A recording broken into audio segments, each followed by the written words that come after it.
السلام عليكم. طبعًا كلنا كأهلاوية زعلانين من اللي حصل في الماتش بتاع الأهلي مع صن داونز، وإن إحنا كنا فايزين 1-0 وفي الآخر صن داونز جاب جون واتعادلنا. السبب في ده كله طبعًا كان مارسيل كولر بالتشكيل اللي مش كويس والتغييرات اللي مش في وقتها، ولكن المنظر اللي قدامنا ده لا يليق بجماهير الأهلي أو الزمالك أو الجمهور المصري أو أي جمهور في العالم. ما ينفعش يا جماعة نعبّر عن الغضب بتاعنا بالطريقة دي، ده برضه راجل كبير في السن وضيف عندنا في مصر، فما ينفعش مهما حصل.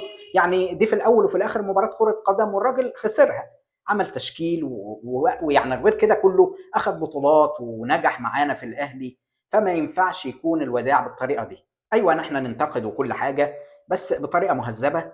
بلاش الألفاظ البذيئة والشتايم وقلة الأدب. والمنظر اللي حصل ده طبعًا ده أكيد من قلة يعني من جماهير الأهلي اللي مش واعية أو مش مدركة بالحاجة اللي هي عملتها دي. ومش عايزين بقى نكرر جملة خلّونا زي أوروبا ومش أوروبا، هم مش أحسن مننا.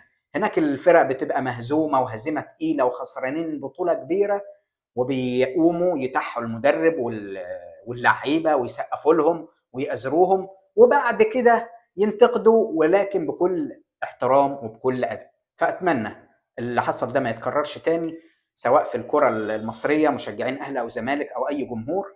يا ريت نحافظ على عاداتنا وتقاليدنا المصرية الكويسة الحلوة، ونبقى قدوة للعالم في كرة القدم.